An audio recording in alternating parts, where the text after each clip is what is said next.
Bonjour à tous. Ce petit générique, c'est pour faire une transition douce avec votre activité favorite du moment. Bon, je plaisante, je sais que vous travaillez assidûment vos cours. Complément du cours par rapport à la séance de la semaine dernière où nous avons abordé les 7 piliers.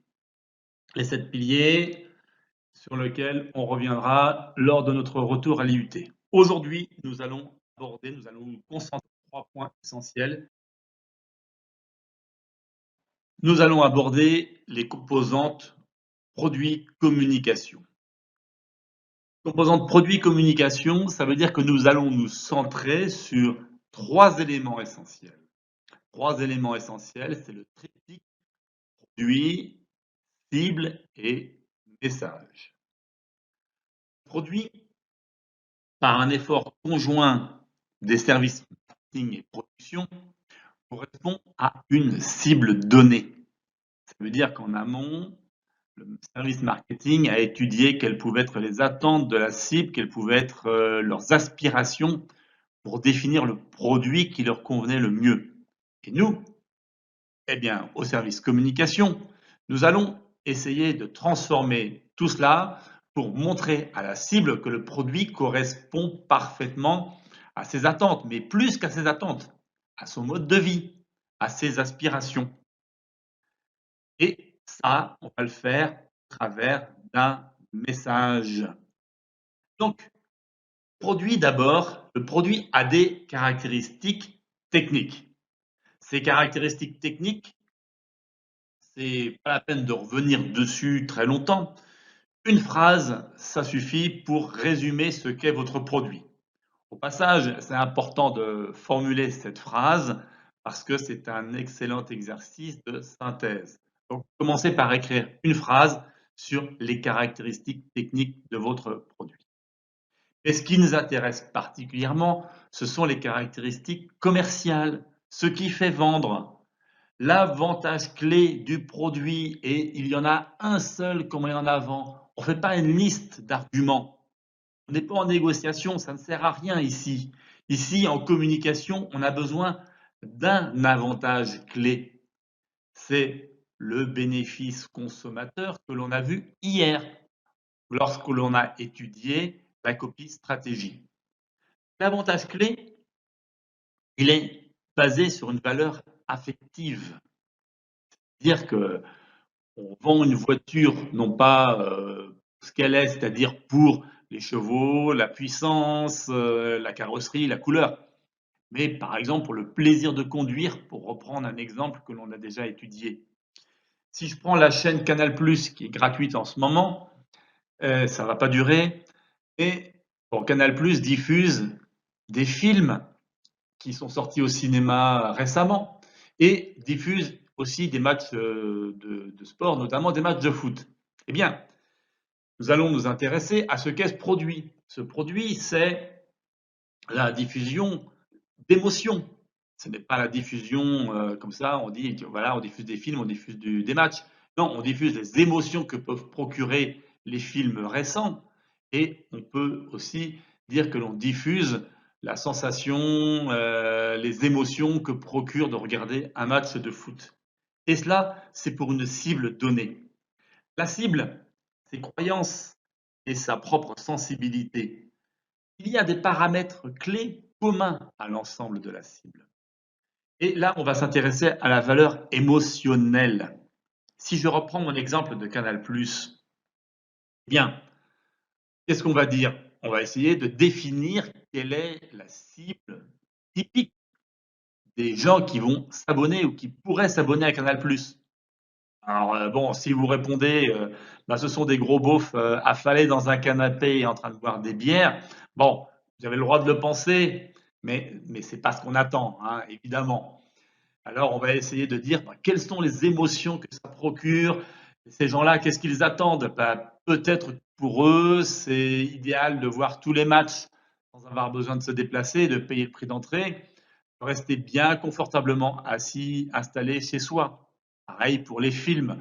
On n'est pas obligé de sortir pour aller au cinéma et de supporter le voisin qui mange des pop-corn, par exemple.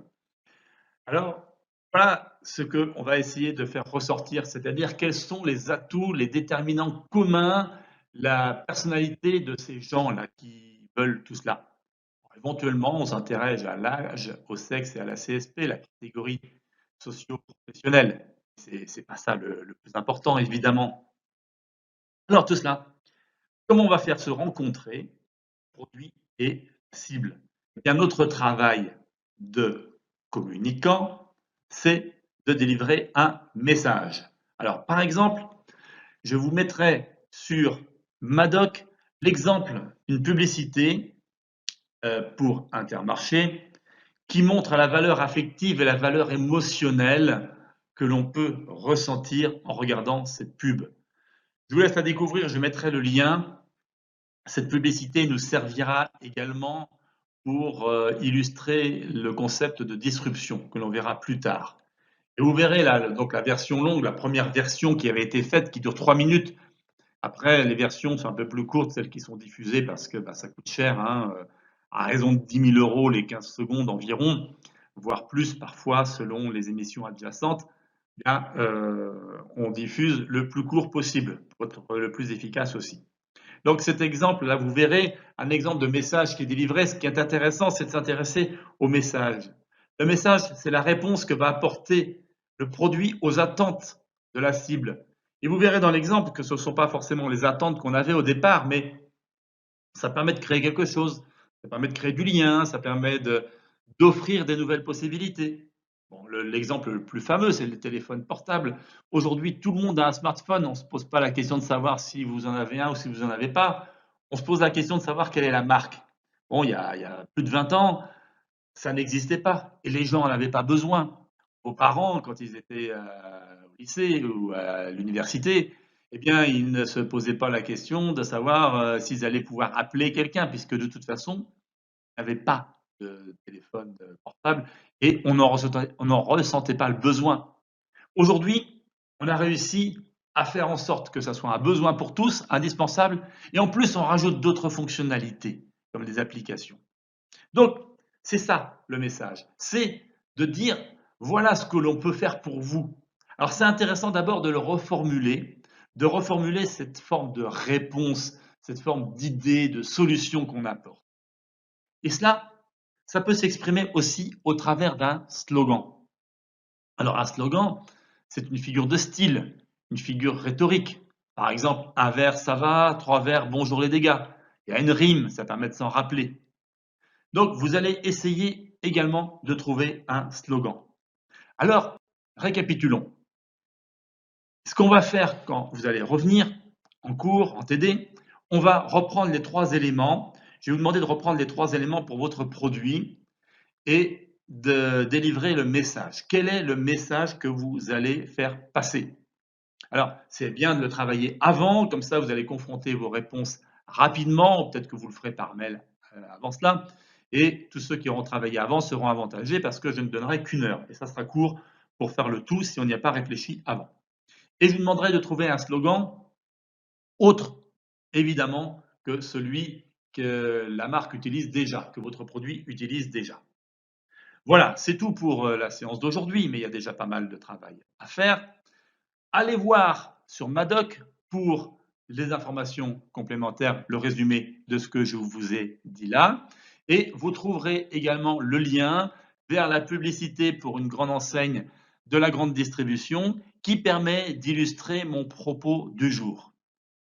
Voilà sur ces bonnes paroles, je vous souhaite une bonne journée et je vous dis